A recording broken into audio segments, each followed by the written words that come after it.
Hello friends, welcome to channel guys. So this is the 12th lecture of this series. इस series में हम लोग कुछ important महत्वपूर्ण क्वेश्चंस डिस्कस कर रहे हैं सोशल वर्क पेपर 2 के, जो कि प्रीवियस ईयर में आए हुए क्वेश्चंस हैं या उसके अलावा कुछ ऐसे क्वेश्चंस जो कि आने की संभावना है। तो इन सभी क्वेश्चन को वी आर डिस्कसिंग हेयर। तो इसके पहले हम लोग 11 लेक्चर्स ऑलरेडी डिस्कस कर चुके हैं, तो वहाँ पर हम लोगों ने इम्पोर्टेंट क्वेश्चन थे वहाँ भी डिस्कस किए थे। तो जो इस वीडियो को पहली बार देख रहा है तो काइंडली आप सबसे पहले जाकर वो प्ले लिस्ट को विजिट करें और वहाँ के जितने भी वीडियो हैं, जितने भी लेक्चर हैं, उनको आप देखें और उन क्वेश्चन को सॉल्व करें। Back to this video. अभी इस वीडियो में हम लोग डिस्कस करेंगे क्वेश्चन नंबर 21 से, क्योंकि इसके प्रीवियस लेक्चर में हम लोगों ने 20 क्वेश्चन डिस्कस कर लिए हैं। So let's start from the question number 21। Which of the first and the foremost objective of constitution of India. बताना है भारतीय संविधान की जो मुख्य और पहली जो ऑब्जेक्टिव है क्या है। First option equality, option B liberty, option C justice and option D is fraternity. So I think आपने इसका आंसर सोच लिया होगा। Right answer is equality. Equality ही इसका मेन प्रथम ऑब्जेक्टिव है हमारे भारतीय संविधान का।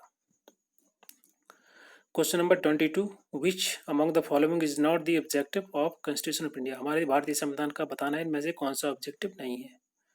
इक्वालिटी है, पहले ही बता दिया, लिबर्टी भी है, फ्रेटर्निटी भी है। तीनों को हम लोगों ने पढ़ा था जो कॉन्स्टिट्यूशन चैप्टर था, चैप्टर नंबर, उसमें हम लोगों ने डिस्कस किए थे ये सभी। और जो लाइवलीहुड सिक्योरिटी है, it is not part of the Indian constitution. ठीक है, इसका जो ऑब्जेक्टिव नहीं है। So option C is correct. Question number 23।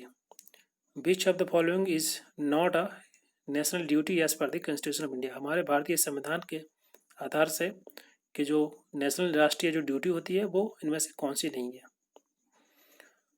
चार ऑप्शन दिए हैं। पहले स्टेटमेंट दिया है कि to abide by constitution and respect idols and institutions, हमारे देश की संस्थाएं हैं उनकी रिस्पेक्ट करना, एंड नेशनल फ्लैग की रिस्पेक्ट करना, राष्ट्रीय ध्वज की, और नेशनल एंथम की रिस्पेक्ट करना।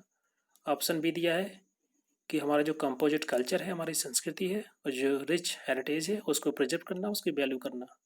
ऑप्शन सी दिया है to cast vote in elections, panch PRI के जो इलेक्शंस होते हैं उनमें वोट को कास्ट करना।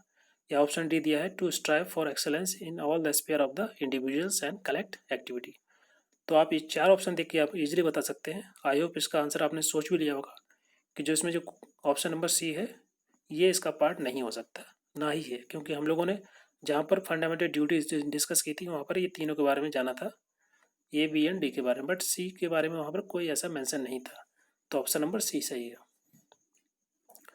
क्वेश्चन नंबर 24 में पूछा गया है कि जो हमारे DPSP होते हैं, directive principle of state policy, उसमें एक आर्टिकल होता है आर्टिकल 39। तो उसके जो कुछ प्रोविजंस हैं तो आपको बताना है कि ये जो प्रिंसिपल है, principle of policy is to followed by the state as per the provision article 29। इन्हें बताना है, चार ऑप्शन दिए, इनमें से कौन सा नहीं है आर्टिकल 29 का प्रिंसिपल। पहला ऑप्शन दिया है कि सिटीजन को राइट होते हैं टू एडिक्वेट एम्प्लॉयमेंट, उनको एक एडिक्वेट एम्प्लॉयमेंट प्रोवाइड किया जाए, equal pay for equal work, option B दिया है। ऑप्शन सी दिया है opportunity to be given to youth to realize their potential, और ऑप्शन डी दिया है opportunity and facility to be given to childrens to develop in the healthy. तो चार option दिए हैं। बताना है आपको आर्टिकल 39 अगर आपने पढ़ा होगा DPSP में तो आप इसको इजीली बता सकते हैं। आई होप आपका इसका आंसर आपने सोच लिया होगा। तो right answer is C, opportunity to given to the youth to realize their potential. इसके बारे में ऐसा कुछ भी नहीं दिया गया है आर्टिकल 39 में। पहला ऑप्शन जो थे right to citizens adequate employment, ये दिया है। साथ ही साथ ये जो इसमें जो बच्चों के लिए एक हेल्दी डेवलपमेंट हो सके, अपॉर्चुनिटी ऐसी प्रोवाइड की जाए, फैसिलिटी दी जाए, ये भी ठीक है उसमें। और इक्वल पे और इक्वल वर्क के बारे में भी बताया गया है। Question number 25। What is the major thrust of the 12th 5 years plan. बताना है कि जो 12वां 5 ईयर प्लान था उसका जो मेन थ्रस्ट था वो क्या था। चार ऑप्शन दिए हैं, faster sustainable and the more inclusive growth, option B inclusive growth, option C growth and justice, option D development of other backward class. I hope इसका आंसर आपने सोच लिया होगा। सो इसमें आप देख सकते हैं यहाँ पर ग्रोथ, इंक्लूसिव ग्रोथ दिया हुआ है, तो दो ऑप्शन सही हो नहीं सकते, तो यहाँ जो फर्स्ट ऑप्शन है इसमें सब कुछ दिया हुआ है, फास्टर, सस्टेनेबल, मोर एक्सक्लूसिव ग्रोथ, तो फर्स्ट ऑप्शन ही सही है। Now question number 26, under the present policy of PPP model, जो पब्लिक प्राइवेट मॉडल होता है पार्टनरशिप में, which of the following has become more important, बताना है कि इसमें से कौन सी इम्पोर्टेंट है इसका पार्ट पब्लिक प्राइवेट पार्टनरशिप का। So first, public sector, private sector, corporate sector. So ये पीपीपी जो मॉडल होता है ये तीनों ही इंपॉर्टेंट होते हैं, पब्लिक सेक्टर, प्राइवेट और corporative. So option D correct हो जाएगा इसका। क्वेश्चन नंबर 27 में, what is the role of social worker in social problems, बताना है आपको जो सामाजिक समस्याएं होती हैं उनमें सोशल वर्कर का क्या रोल होता है। फर्स्ट ऑप्शन दिया है कंडक्टिंग साइंटिफिक सोशल सर्वे, और साथ ही साथ स्टैटिकली और लॉजिकली डेटा को एनालाइज करना, और एक साउंड कंक्लूजन पर पहुंचना, या सभी काम। तो ऑफकोर्स ये क्वेश्चन बहुत ही सिंपल है, इसको आप इजीली लगा सकते हैं कि राइट आंसर इसका डी होगा, तीनों ही इसके पार्ट होते हैं। क्वेश्चन नंबर 28, क्वेश्चन नंबर 28 में पूछा गया है assume average need is accepted in, कौन से केस में जो एज्यूम एवरेज नीड होती है वो एक्सेप्टेड होती है। तो ये फैक्चुअल क्वेश्चन है, अगर आपको आपने पढ़ा होगा तो बता सकते हैं कि इसका राइट आंसर कौन सा है क्वेश्चन नंबर 28 का, आप सोच के बताइए। So the right answer is social insurance. Question number 29 में पूछा गया है कि moral requirement are generally attached in case of, चार ऑप्शन दिए हैं, बताने में से किस में मोरल रिक्वायरमेंट जो कि अटैच होती है, सोशल इंश्योरेंस प्रोग्राम के केस में, या फिर पब्लिक असिस्टेंस प्रोग्राम के केस में, या सोशल सर्विस प्रोग्राम के केस में, या फिर सोशल वेलफेयर सर्विस केस में। तो इसका राइट आंसर है पब्लिक असिस्टेंस प्रोग्राम। इस केस में जो मोरल रिक्वायरमेंट जो होती है वो अटैच्ड होती है। ऑप्शन क्वेश्चन नंबर 30 में पूछा गया कि which of the following commission has not been establish in India so far, बताना है कि हमारे देश में चार ऑप्शन दिए हैं, इनमें से कौन सी कमीशन का गठन नहीं हुआ है। तो ये क्वेश्चन आप इजीली बता सकते हैं, इसमें चिल्ड्रन के लिए कमीशन बनाई गई, महिलाओं के लिए भी बनाई गई, और साथ ही साथ चाइल्ड राइट्स के लेकर के उनको प्रोटेक्ट करने के लिए भी कमीशन बनाई गई, बट यूथ के राइट को लेकर के ऐसे कोई कमीशन नहीं बनाई गई। सो option D is correct. Option question number 31 पूछा गया कि हमारे भारतीय संविधान में टोटल कितने शेड्यूल हैं। तो ये शेड्यूल के बारे में हमने लेक्चर लिया था, इसमें हमने बताया था कि टोटल 12 शेड्यूल होते हैं, और उसकी एक शॉर्ट ट्रिक बताई थी, टीयर्स ऑफ ओल्ड पीएम। उसके बारे में आपको जानना है तो वीडियो जाके देख सकते हैं। क्वेश्चन नंबर 32 पूछा गया कि सोशल वर्कर्स रिसर्च है उसका गोल क्या है, क्या एक साइंटिफिक सर्वे, सोशल सर्वे कंडक्ट करना, या साथ ही साथ स्टैटिकली लॉजिकली डाटा को एनालाइज करना, और एक प्रिवेलिंग सोल्यूशन जो प्रॉब्लम है उसका सोल्यूशन तक पहुंचना। तो ये आई थिंक इसका आंसर आपको पता होगा कि तीनों ही सही है, option number D is correct. Question number 33, social disorganisation consist of, बताना है इसमें से क्या क्या सोशल डिसऑर्गेनाइजेशन कंसिस्ट करता है, पर्सनल डिसऑर्गेनाइजेशन, फैमिली, कम्युनिटी, या सभी।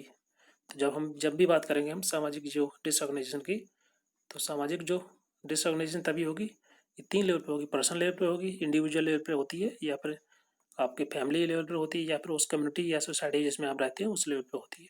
तो इसमें तीनों ही इसके पार्ट होंगे, और डी ऑप्शन सही हो जाएगा। Now the next question, social disorganisation primary result from, आपको बताना है प्राथमिक रूप से किससे ये जो सोशल डिसऑर्गेनाइजेशन कनेक्ट करती है, that is economic conflict, political conflict, value conflict, और नन ऑफ द ईयर। तो ये जो सोशल डिसऑर्गेनाइजेशन है हमने बताया कि ये इंडिविजुअल लेवल पे होती है, फैमिली लेवल पर और सोशल लेवल पे। So which belong to the value conflict, इसका जो रिजल्ट होता है प्राइमरी रिजल्ट कहाँ से आता है, primary first value result conflict से। क्वेश्चन नंबर 35 में पूछा गया है what is not found in the animals, बताना है कि जानवरों में क्या नहीं होता है। So first brain, instinct, social relationship, memory. तो आई होप आपका आंसर आपने सोच लिया होगा। ऑप्शन नंबर फर्स्ट ब्रेन, नहीं, ब्रेन नहीं आंसर इसका सही आंसर है सोशल रिलेशनशिप। ब्रेन होता है जानवरों में, ऐसा नहीं है। अगर आपके पालतू जानवर आप हैं घर पे, आप देख सकते हैं उनके पास ब्रेन होता है, वो उसी हिसाब से रिएक्ट करते हैं, उनमें इंस्टिंक्ट भी होता है और मेमोरी भी होती है, ब्रेन होगा तो। ऑप्शन नंबर सी, एक सामाजिक रिश्ते नहीं होते उनके और सभी पाए जाते हैं। सी सही है इसका।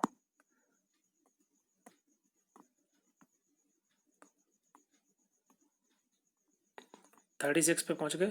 Question number 36, which of the following is not a stage of social evolution, बताना है एवोल्यूशन इसमें जो सामाजिक एवोल्यूशन हुआ उसके कौन से स्टेजेस नहीं है। तो हमको पता है कि सबसे पहले हंटिंग गैदरिंग, उसके बाद एग्रीकल्चर स्टार्ट हुआ, देन उसके इंडस्ट्रियलाइजेशन आया। बट इसमें जो विशक्राफ्ट है ऐसा कुछ इसमें मेंशन नहीं है, इसके बारे में हम लोगों ने सब ने पढ़ा हुआ है हिस्ट्री की बुक में।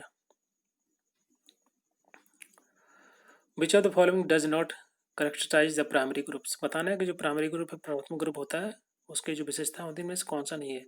इंटीमेट रिलेशन बनाना, ये जो फॉर्मल रिलेशनशिप या फेस टू फेस कॉन्टैक्ट या फिर स्टेटस रोल अरेंजमेंट।